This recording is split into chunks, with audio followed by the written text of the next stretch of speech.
C'était un jour comme les autres. Je lisais dans ma chambre, qui était éclairée par la lumière du jour. Soudain, j'entendis mes parents discutant dans la cuisine. Vu le ton de leur voix, c'était important. Par curiosité, je sortis et me dirigea vers notre cuisine. Je ne compris presque rien à ce qu'ils disaient. Ils parlaient de ramener quelqu'un chez nous ou quelque chose comme ça. Si c'était bien le cas, ils finiraient par m'en parler. Je retourna dans ma chambre et continua ma lecture. Le lendemain, ma mère est venue me voir tôt le matin, plus que d'habitude.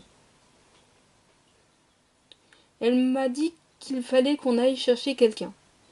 Alors, sans que je proteste, je me leva, m'habilla et me dirigea vers la voiture.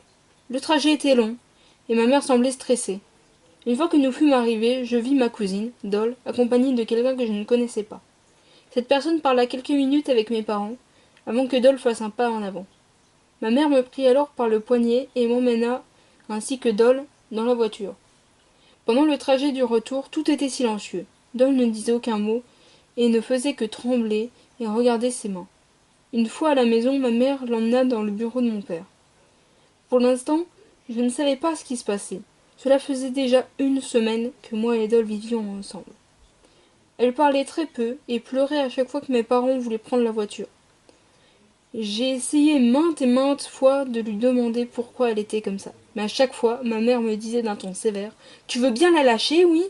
Je ne comprenais toujours pas pourquoi. C'est un jour, alors qu'on devait tous les deux aller au collège, que tout s'est éclairci. Dol était souvent allé voir des psychologues, dont celle de notre collège. Un jour, je m'étais perdue dans le bâtiment. Puis, alors que je suis passée à côté de la porte de son bureau, j'ai tout entendu. J'entendis la voix de ma cousine, ainsi que ses pleurs. Elle disait que ses parents lui manquaient et qu'elle avait peur que moi et mes parents nous subissions le même sort. Je suis vite partie me rappelant que j'étais censée avoir cours. Le soir, après les cours, moi et Don nous rentrons, nous rentrons toujours à pied, ensemble. Alors qu'on était seuls dans une ruelle, j'en profita pour lui demander de dire la vérité. Dol, je commença. Je suis passée à côté du bureau de la psy ce matin. Et donc? Elle demanda doucement. J'ai entendu de quoi tu lui parlais. Quoi? Elle stoppa de marcher net, limite tremblante. Tu sais, je repris, il n'y a pas de honte à avoir peur, c'est normal.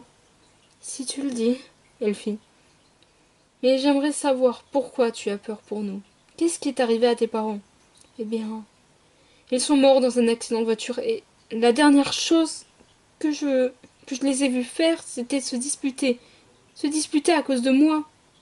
À ces mots, elle fondit en larmes. Je la pris doucement dans mes bras. Ce n'est pas de ta faute, je dis. Ce n'est la faute de personne. Si, c'est de la mienne. Ils se disputent parce qu'il fallait tout le temps s'occuper de moi, et parce qu'ils en avaient marre. Et j'étais là pendant l'accident. J'étais et je suis la seule conne qui est restée en vie. Ça ne sera jamais de ta faute malgré tout. Tes parents n'aimeraient pas te voir dans cet état. Il faut que tu tournes la page. Je sais pas, je vois pas comment. Je vois pas comment je pourrais oublier tout ça. Juste, dis-toi qu'ils ne voudraient pas te voir dans cet état. Si tu le dis, maintenant il faut qu'on rentre. Une pause serait la bienvenue pour toi.